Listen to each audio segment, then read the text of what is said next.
Hingi tayo ng insight mula sa isang ghost detective at alamin natin yung mga ginagawa nila. Makakapanayam natin ang ghost detective na si Reeve Henry na magbabahagi ng mga nakakakilabot na kwento at karanasan sa mga multo. Good morning!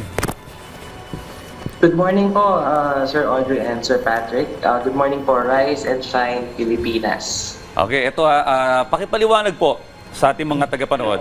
Ano po ba yung ginagawa ng isang ghost detective?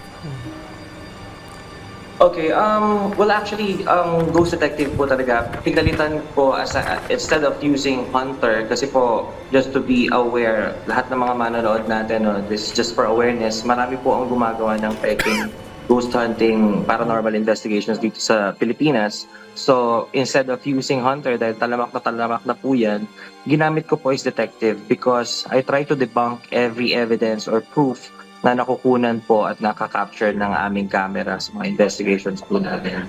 Kailangan po maging matalino sa mga investigasyon na ginagawa dahil marami pong magkakaroon ng mga pwedeng mga false positives, mga akala natin multo na pero ingay lang pala sa paligid. So you have to be a detective in every investigation.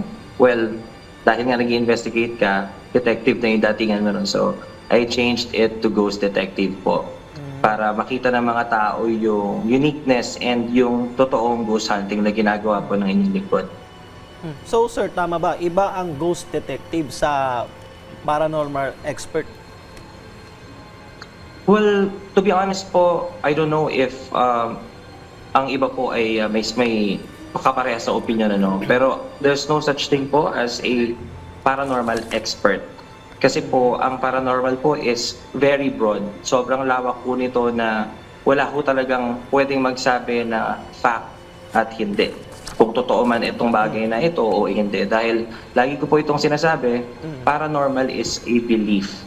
Lahat po tayo may kani-kaniyang paniniwala, paninindigan, at pananampalataya. Kung kaya naman, wala po talagang eksperto. Pero kung tatanungin niyo po ako, with regards to being a ghost detective, kasi po, yung investigation po na ginagawa namin, ang trabaho po ng katulad namin, ghost hunter, ghost detective, paranormal investigators, is to find proof at maintindihan, ipaintindi sa mga manonood at sa mga tao na itong mga bagay na paranormalidad na nangyayari ay nag-i-exist tulad ng mga espiritu, kaluluwa at mga kung ano-ano mga entities po. Well, sir, as a ghost detective, baka napanood mo yung mga kwento namin ni Prof. kanina sa mga experiences namin about sa mga kababalaghan, Anong masasabi niyo po doon? Umpisahan po natin doon sa unang istorya po, actually, natuwa na po ako kanina Nakarelate po ako kanina sa unang kwento na nung bata siya, marami siyang na-experience. Kasi po, even me po, sa family po namin, nagkaroon po ng hunting sa sariling bahay po ng nanay ko when I was around 12 years old. So for 2 years, wala pong natulog sa amin sa mga kwarto namin. Sa sala lang po kami lahat natulog sa takot dahil marami pong activities na nangyayari.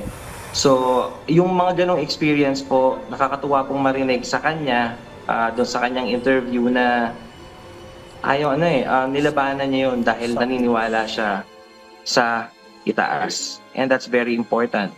You have to have a strong faith para po ma-overcome itong mga ganitong bagay.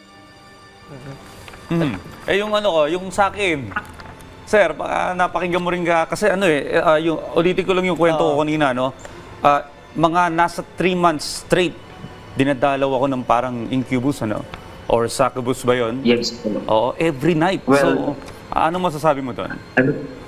Yan po, normally po, yung mga ganyang eksena po, ang tinatawag po dyan ay sleep paralysis, wherein dyan po papasok yung folklore or yung tinatawag na mythological creature na tinatawag na incubus yung lalaki, succubus po yung babae. So I think yung sa story po ninyo ay isang babae po yun na dumadalaw sa inyong pagtulog at ito po ay pinaniniwalaan na dark entities daw po or demon na tinatawag ano.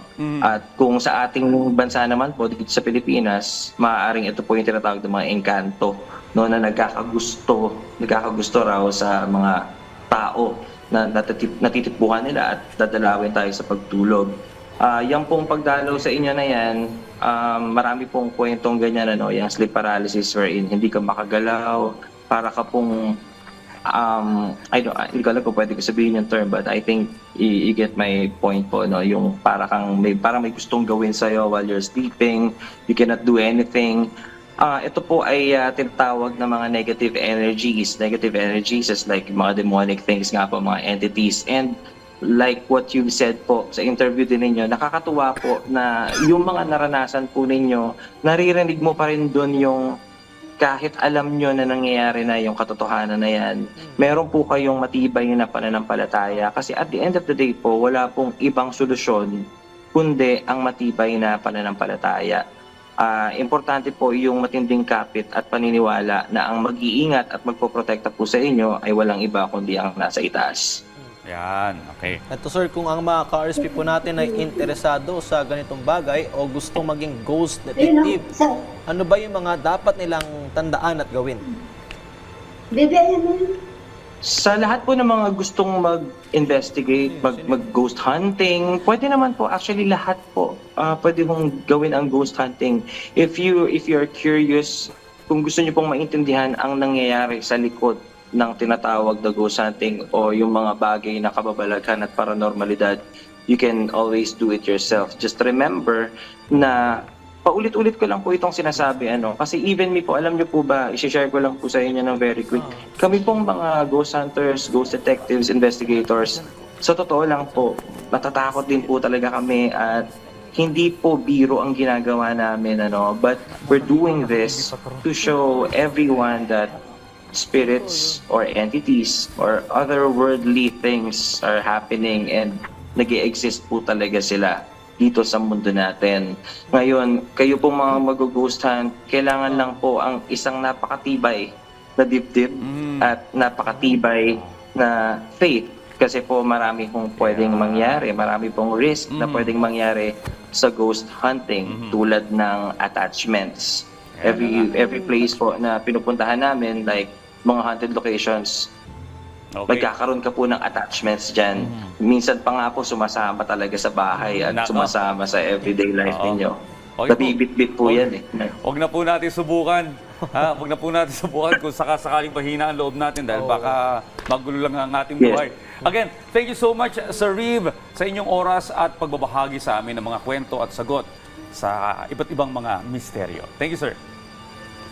Salamat din po at mabuhay po kayo. Rise and shine, Pilipinas. Good morning po sa inyong lahat.